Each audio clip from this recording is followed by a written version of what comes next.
What's going on, motivators? We got another video. Huge update. President Trump, he's not playing around. Let's get into this. Post from President Donald Trump on his Truth Social account within the past 20 minutes. And I want to read the whole thing because he said in the very first line, quote, "A whole civilization will die tonight, never to be brought back again. I don't want that to happen, but it probably will. However, now that we have complete and total regime change, where different, smarter, and less radicalized minds prevail, maybe something revolutionary, wonderful can happen. Who knows? We will find out tonight, one of the most important moments in the long and complex history of the world. 47 years of extortion, corruption, and death will finally end. God bless the great people of Iran." Now, this is in reference to that 8 p.m.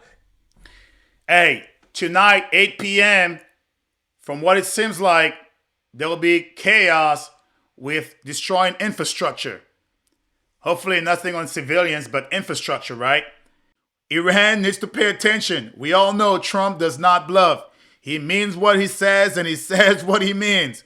Let's go. Deadline that he imposed on the leaders of Iran in terms of reopening the Strait of Hormuz, and saying that he was going to bomb the power facilities there and the bridges. And one other thing, just for the sake of context, we've been kind of mentioning that experts have saying this could be a violation of international law. Why is that? This woman here, this is retired Lieutenant Colonel. All right, everybody was talking about violation of international law. Like I said, it's always down to Democrats. When Republicans is the one who's in power, violations. But when Obama was bombing people, right, during his time frame in power, no one said anything as far as violation of international power. You need approval. Many presidents have gone and done what President Trump is doing. But the Democrats cannot help themselves. They cannot help themselves to always put that there's a violations being conducted. Which you've just read. He said, we're negotiating with a new regime, a changed regime. That means there are pretty active negotiations going on. And then the attack this morning, or just a few minutes ago, on Kharg Island.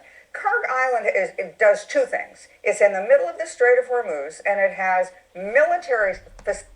We all know what's going to happen.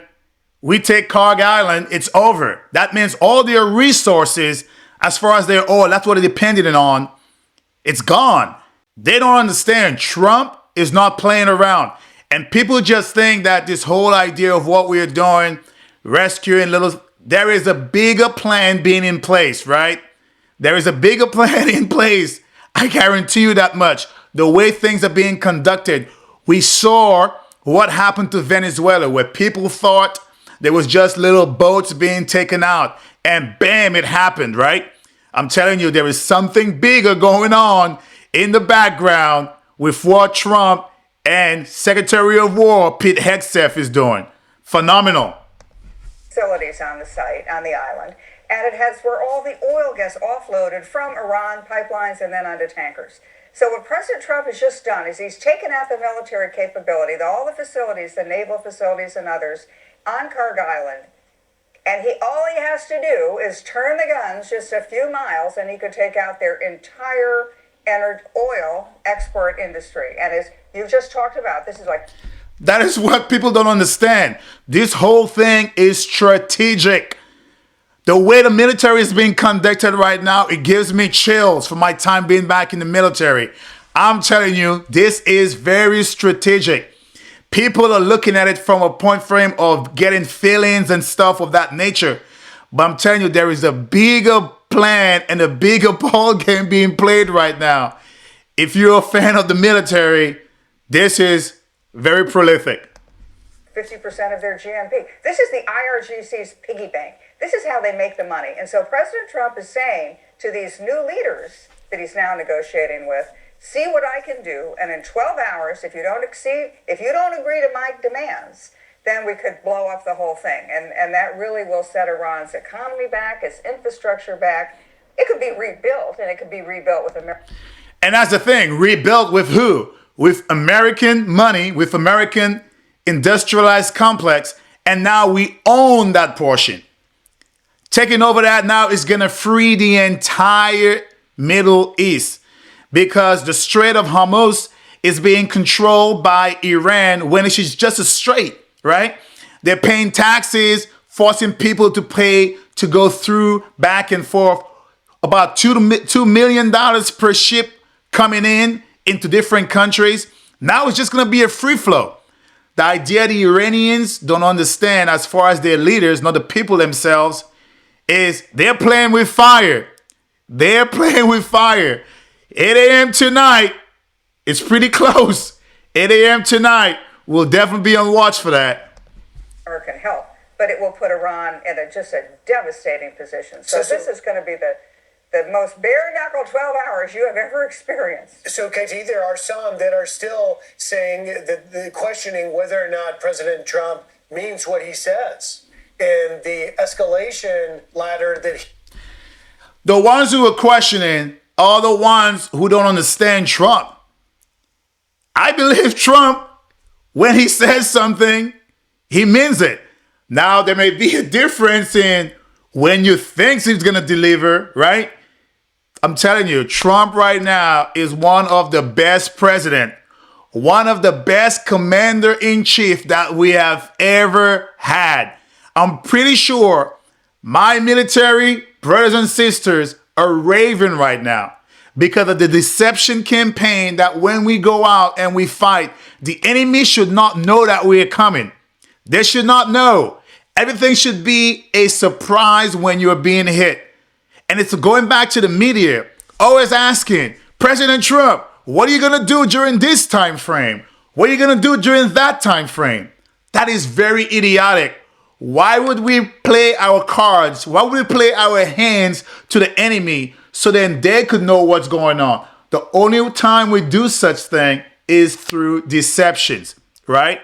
Just think about it. Again, Venezuela. We had a military on their coast surrounding. All we were doing was the mindset was going after narco terrorists, right?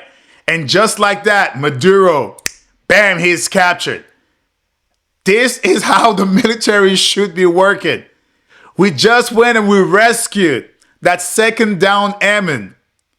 We knew where he was, right? We knew where he was, but it's kind of like we have the state of California. They were fighting in Arizona while they were trying to extract in California. Amazing. It's all about being deceptive. Military should always have an upper hand. We should never come face forward. This is not the 1400s where we are fighting, right? We are fighting on the battlefield, face to face. Everyone could see what you have. Even then, we had cannon measures. But nowadays, it's a totally different thing. Wargaming and warfare is gone to the next level. This right here, during my time doing wargaming, I'm telling you, this is awesome. he has just put in that post is quite significant. What would you say to those that think maybe this is Trump bluffing? You got to start paying attention. You know, I've been in the Situation Room with President Trump in the first term where he had to make really tough calls. And it was, whether it was military calls or others, he made the tough calls. He understands the significance and the danger of it and the risk, but he's willing to take the tough call. Do not underestimate his ability. He is. And that's another thing for the MAGA tribe, right? The MAGA sector of the Republican Party. Trump says no wars. I mean, I'm all about no wars too, but I understand what he's doing. There's no wars does not mean there won't be a war in the future. We may not do it, but guess what? The Democrats don't have the backbones to do what's necessary. We saw Joe Biden place a red line for Russia. They went in, took Ukraine, and nothing was done. He said to Iran, don't. Iran still crossed that red line. Nothing happened. We saw Obama, along with Hillary Clinton, went in and had a reset button, a red line. Russia went in and took Crimea. Nothing happened. Trump does not play. He told Iran last year, stop. They didn't pay attention, 10 days. Bam. Destroyed facilities. He told Iran again, you have some time frame to go ahead and fix this. Nothing happened. bam, attacked along with Israel. Trump does not bluff. And if you haven't understand yet, we only have 3 years of being in power. We don't know what's going to happen. Hopefully, a Republican's going to win in 2028. But what if it doesn't? We cannot hope that the idea that Iran's going to keep building weaponry to attack the United States. Never. I'm all for destroying everything and liberating the people of Iran. They want it. They're living in total darkness right now as far as internet. Freedom. Not bluffing. He has got in place all the military facilities he needs. All the American Armada is there. The entire strength of the United States Army, Air Force, Marines, Navy, Coast Guard. Hoorah, Marines.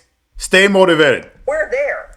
And if you've just seen and paid attention on Easter Sunday weekend, saw that the United States has just pulled off a rescue mission that no other country in the world could even conceive of doing, much less carrying out.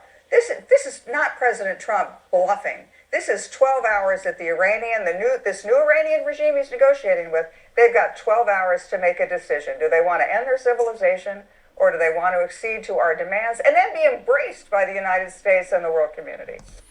And remember, all of this is being done with our so-called NATO allies being on the fence. We remembered when they needed help in Ukraine, they came to the United States for support, asking or demanding financial assistance.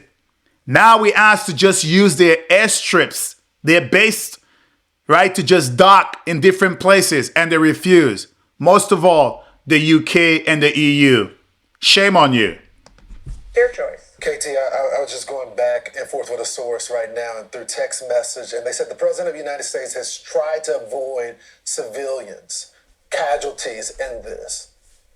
If the Iranians don't make a deal, they may have left the president no choice. What do they mean by that? I don't think the president's not going to target civilians. He's not going to target schools or hospitals. That's not what he does. This is not what Americans do. Exactly. We never do that. Now, things may go astray. Obviously, in war, like I've mentioned before, there is something called fog of war. Different things may happen. Targets may be misaligned and stuff of that nature. But the United States never, at least in my 20 years of being in the military, we have never purposefully target civilian populations. Never. That's not something that we do. Again, what you find that may happen is that there could be bad intel, or the enemy may have put personnel in a situation where when we do target the enemy, we have some civilian killed, but never purposefully that we're going to target civilians. What he will do is target the military facilities, and that might include military infrastructure. We've certainly taken most of that out, but it will include industrial infrastructure. Right. It will certainly include the energy and oil infrastructure. We're not going after children and civilians. Who's going after them? It's the Iranian government that's saying to their children, go stand in front of the power plant so you can be human shields. Mm-hmm. Yes, and again, there was an article pointing out that 12 to 15-year-olds were being armed by the Iranians. This is disgusting. Yeah. When I read this, I interpret this as does this mean that he's working with the good guys over there to work on a new regime change? And then he's going to go in and take out all the rest of the bad guys, the regime, the leaders that are... All right, the thing is, we don't know. The way the administration works right now, I'm telling you, the not knowing is so good because it's not revealing our hands. So it could be that he's working with personnel from the administration in Iran, from the new regime trying to be built up. Or it could just mean that we're going in with total force and we're about to appoint someone new. He did say it before. He wants to be part of whomever is going to be the new leader of Iran to hopefully free the Iranian people. All right, motivators, please remember to like, comment, subscribe, and share a Black Veterans Perspective. Stay motivated.